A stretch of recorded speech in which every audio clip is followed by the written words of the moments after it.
Guy resells my bike using my photos, so I get a Craigslist revenge. 2 years ago, I sold a motorcycle on Craigslist. The guy who bought it was an early 20s guy who didn't bring any riding gear with him. He said he'd left it at home and saw my ad while he was at work. I rode the bike down the street and back for him. He said it sounded fine.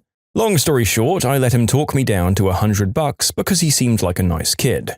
I rode the bike to his sister's house for him and had my wife follow and pick me back up. The next day, it was back on Craigslist for $500 more than I was asking, using my pictures. I'm a professional photographer. I've had my photos on magazine covers. I was okay with a little craphead kid conning me and flipping the bike, but not with using my pictures. So I sent him a text telling him to take the ad down and post his own darn pictures. He didn't. So I posted my own Craigslist ad that said something like, "Free chickens and goats. I'm old and tired. I think it's time to quit. I've got 600 hens and enough roosters to keep them laying. Also 40 milk goats. I just want to make sure they go to a good home. First come, first served. Se habla español." And I posted his phone number. I waited a day and then called from my home phone at 9:30 at night. "Hello?" He sounded tired. "Estoy llamando por las gallinas," I said. "I'm calling about the chickens." "Ain't no fricking chickens. Frick! Frick! Frick! Frick! No chickens, jerk." I waited half a second, then said, "Tienes cabras?" "No fricking goats!" he yelled, and then hung up. The next day, he texted me. He told me he had changed the pictures, and could I please take down the ad for the chickens. I thanked him for taking down my photos, and asked him what the heck he meant about the chickens. To answer some of the questions I'm getting, the kid definitely conned me, or lied or fibbed, or whatever word you'd like to use. I left out that long conversation because it slowed the story to a crawl and wasn't interesting or funny. My problem really was about the pictures. I put a ton of effort into them. Nicely posed, shiny clean bike with snow-capped mountains in the background.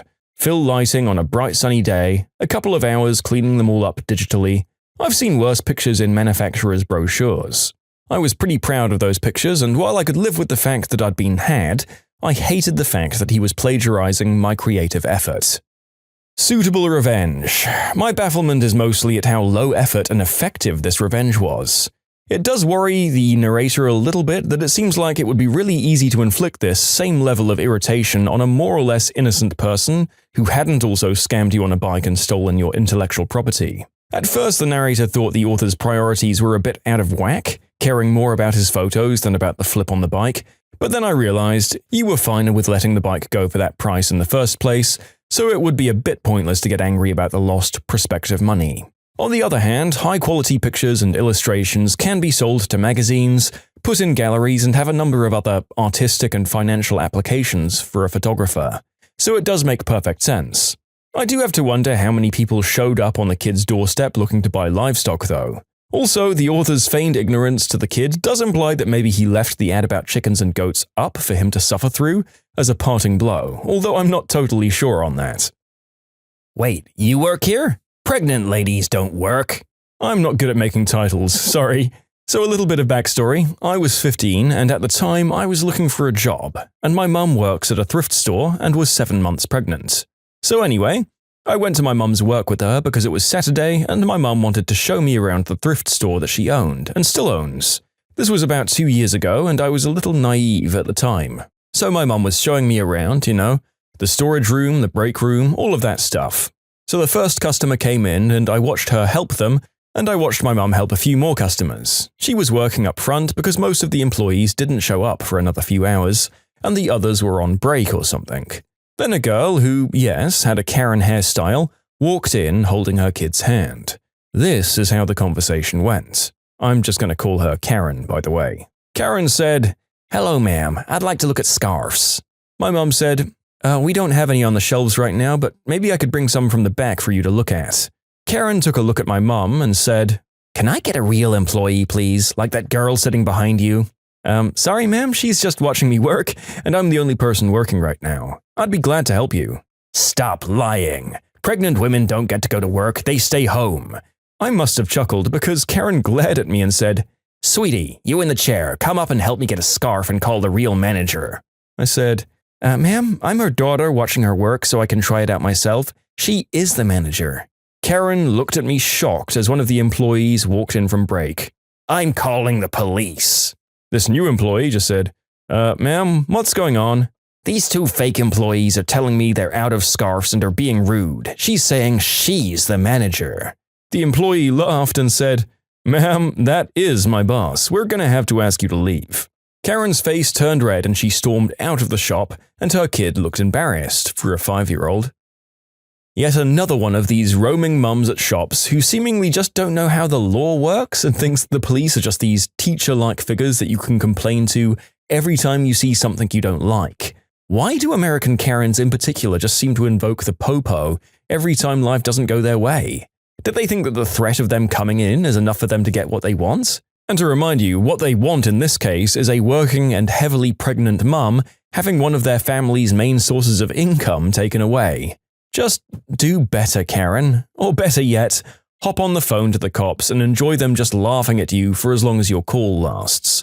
Just don't stay on the line too long. There will be people with real emergencies waiting. Honestly, there isn't so much to say here. It's just baffling to me yet again that people can get into the age where they can raise children and still lack a basic understanding of how society functions. Don't take my lawn decorations. I'd purchased my first home in a slightly lower class area of town, which is pretty close to an even lower class area of town. Think slightly ghetto, a mile from an absolute trailer trash area. I know most of my immediate neighbors, since most of them were pretty loud, and I'd rather be friendly with them than have them be my enemy. Some local kid likes to go around collecting trash in his free time. A real nice kid, does it really for no reason. Whenever I see him, I usually get him a drink, lemonade or soda so he can stay hydrated. California is hot, as you know. Sometimes I give him a few bucks. Then I start offering the kid $30 a month to mow my lawn twice a month. So the kid has a gig for a small but consistent income. The kid takes a lot of pride in his work. He mows the lawn, pulls weeds, moves the rocks out of the driveway, and just makes my place look extra nice, even though I don't ask him to do any of the extra work. This guy is great. This goes on for a few years, and the kid was then a senior in high school. Family was not doing so great. The dad just lost his main source of income, and mum had accumulated debt which put a lot of stress on their failing marriage. Mum was verbally and sometimes physically bullying both the kid and the father. But the kid keeps on walking, doing work, volunteering, and being a real happy, upbeat dude. Despite his troubles at home, the kid starts buying lawn decorations. Mostly small little gnomes, some decorative rocks and bird baths, and he decorates my yard. It looks amazing, but I knew he must have spent a lot of his own money on that. I try to reimburse him and he denies. He won't take it. I know he needs a car and I was about to get a newer one for myself, so I decided to give him mine for free. It was really the least I could do for this guy after everything he's done for me. A few weeks later, a drunk driver T-bones the kid, and he dies on the scene. I was devastated, his parents were devastated, and they soon after got a divorce. They were fighting over who got what, and the father discovered that the mother had a substance problem she had been hiding. Straight out of left field. She wants everything they had, and she lawyers up to fight the battle. Due to the debt the mother had accumulated on the father's bank account, he had no real money, and no one knew where she got her money from. As sad as it is, it's really not my affair, until she sent me a letter claiming that the yard decorations were rightfully hers, and that she'd take them or else. Well, now it's my business. Look, I get it. You've lost your only child, you're in a lot of pain as a parent, but you were never a good parent to him. I was closer to him than you, by a long shot. So I had a meeting with the father, told him not to worry about the court costs, and I decided I was going to fund him in court. Long story short about their divorce battle, he won and got to keep everything, and even got a restraining order from her. He then goes after her for credit card fraud and puts all of the debt on her. I then heard from the father that she was recently arrested for driving while under the influence, and was searched and had a decent stash of crystal on her. She's currently awaiting trial for that, while the father is living a life now relatively stress-free. And I got to keep my lawn decorations. Rest in peace, Jonathan, you're missed. And to the people wondering what happened to the drunk driver that killed Jonathan, he also died on the scene. The impact quite literally crushed both cars involved. It was a real mess. And to the people calling this story bullcrap, I'll admit, this is in fact bullcrap. It's bullcrap that Jonathan died by a drunk driver, it's bullcrap that his mother was such an awful person and that his father didn't have the confidence to stand up to her sooner. It's bullcrap that the world isn't fair. I'll never forget something that Jonathan actually told me. You can't control anything but yourself, so do what you can to improve yourself and see how it affects the team. He played a lot of video games and was referring to League of Legends at the time when he said it, but I find it very applicable in real life too. Oh boy. Yeah, this is a sad one. It's a shame that the mother went the way she did and that the author and father had to lawyer up to probably wreck her life that little bit more than she was already doing by herself. Pretty desperate to be going after someone's lawn ornaments too, especially stuff that was bought on her low-paid son's dime. This is all a bummer. Hopefully the dad is able to find some measure of peace after it all, but I'm not sure how happy a life you can live after something like this. It sounds like at least Jonathan knew that he was appreciated by our author, and like he was the kind of guy who was a light in a few people's lives up until that fateful day. Screw all drunk drivers, man. It's not just that you endanger yourselves, it's the collateral damage and victims of your crime that are the real tragedy when this behavior comes to its natural conclusion. I think the biggest sign of the mother's detachment to all of this is the fact that she got caught in the same crime that cost her a son. If you like Am I the Jerk, you're probably going to love Am I the Genius. Check it out, linked below. Also, go to amithejerk.com/submit if you would like to submit your own stories. I'm constantly mistaken for my husband's daughter. I'm early 30s and he's late 20s. I have a baby face and I'm only 4'11". He has a full beard and less hair on top of his head than he'd like, so I guess he looks like a dad? The first time someone mistook him as my dad was a few years back when he was dropping me off to work. One of our cars was in the shop, you see. A coworker who was coming in at the same time saw me hug and kiss him, waited until we were inside the locker room to confront me in front of all of our female coworkers for having a creepy relationship with my dad. It didn't sink in at first what she meant. I honestly don't talk to my dad at all. I just kind of shrugged her off, but she started going on about how she saw me kissing him in the car. The look on her face when I revealed he was my husband was priceless. She asked me if I was even old enough to be married. At the time I was 26, but also I was fairly new to that workplace. So as word spread, I found out almost everyone there assumed I was fresh out of high school. Nearly nobody believes that my husband is a few years younger than I am. We got weird looks out in public while holding hands, and a lot of comments about our touching father and daughter relationship. It's all just so bizarre and frustrating. Another time we tried to go and see an R-rated movie together, and the cashier had to explain to him that this movie wasn't really meant for younger teens. I had to show my ID to get her to stop. Okay, I have a lot of sympathy for babyface stories in general, and I've read a few on the channel very recently actually, but surely this is as bad as it gets. Having a normal, consenting relationship between two adults, draw comment and judgment from everyone in your vicinity about your assumed age difference. Sucks to be you guys. One of the more bitter aspects of this is the fact that I can imagine that even after learning the truth, certain people might continue to judge you just because things look the way you've described them. Neither of you can really help this. I think the cherry on the cake here is the fact that you're actually older than the man that everyone is assuming is your father here. If things ever come to a head and someone actually calls the cops on your perfectly wholesome relationship, I imagine that will be the punchline of the whole incident one day. Until then, stay strong in the face of your judgmental peers. I really do feel for you. My dress is too short? Well, now I look like my dad and everyone else can too. Years ago, in the 90s, I worked at a hellhole of a call center. It was my first office job and I tried really hard to be professional. What I didn't know was that a call center is basically the same as a restaurant. Everyone was sleeping with each other, on substances or booze, and the managers were idiots. There was a guy who worked in a different pod who was always hitting on me. I wasn't interested. I did my job and went home and didn't socialize with these people. I didn't even eat my lunch in the break room because I lived about 5 minutes away. Well, there was a manager who'd been sleeping with that guy and thought I was coming between them. She'd make up excuses to make my life annoying. I wasn't taking enough calls, I didn't clock in and out of the system exactly on the minute, among other things. One day she really went off the rails and started publicly shaming my outfit. I had on a dress and cardigan, which she insisted was too revealing. It was to my knees and I had pantyhose on. She wrote me up and sent me home to change. I was really annoyed and started digging through my closet looking for something she couldn't pick apart. Then inspiration struck.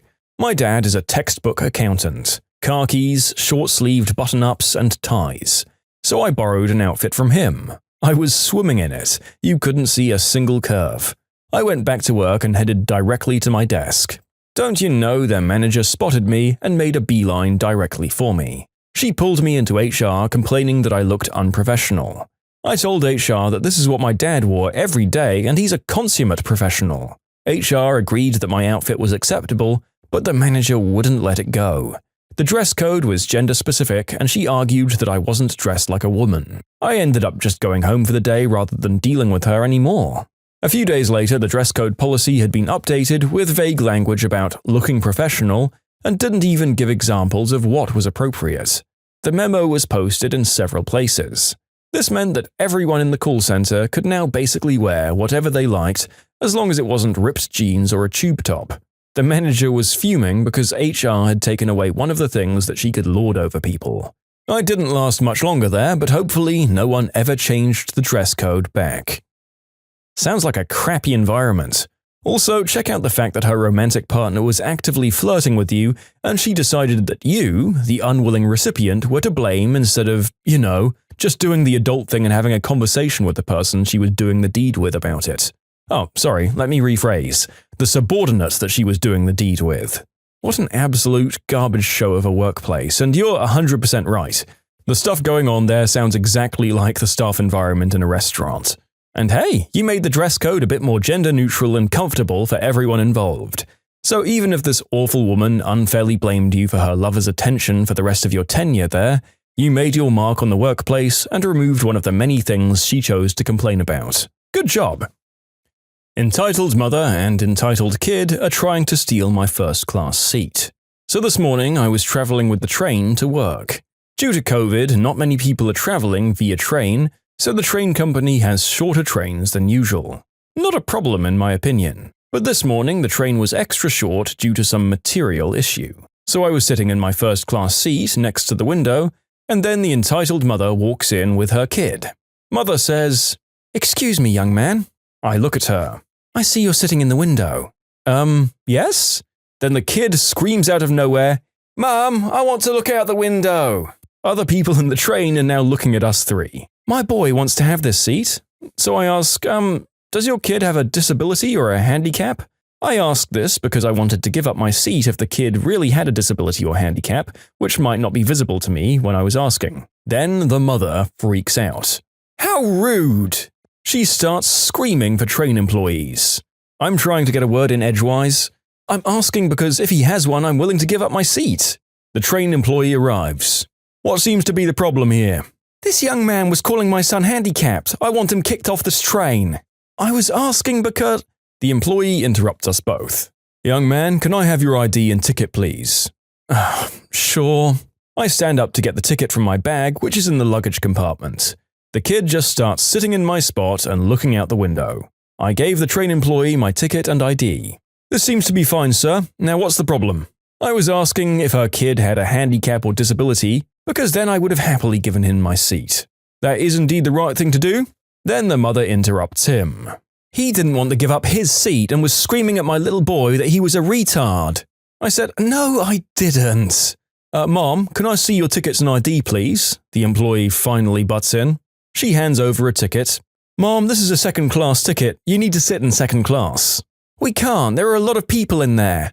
"Mom, you need to leave now and give this man his seat back." She grabs the kid and walks off. The kid the whole time screaming, "No, I want the window seat." The employee says, "Sorry for the inconvenience, sir," and walks off. After 5 minutes, the next stop, I saw the entitled kid and mum walking out of the train. They literally went to all this effort for a total of a 14-minute ride. Well, that's it. Thanks for listening. I think we should replace the entire text of Shakespeare's play, Much Ado About Nothing, with this story. Because honestly, this is a textbook example of the meaning of that phrase. Look, I get that kids are a handful all the time, but you're literally kicking up a fuss over 14 minutes of wriggling and slight unrest from the creature that you spawned into the world. Also, I've assumed that this is the UK because of the fact of first and second class tickets on a short-distance commuter rail, and if I'm right, it might at least suggest that it's not just the American entitled mothers that don't seem to understand how basic universal rules work. Buying a second-class ticket only to realize that you don't want to sit in second class is a problem that I'm totally sympathetic to, take it from a lifelong commuter. But there are rules in these systems. Grit your teeth and bear it for your measly quarter-hour journey. When you subscribe, make sure to hit the bell to turn on notifications. Put the playlist on in the background to finish listening to all the stories. Or if you want to check out some great music, check out easymode.com.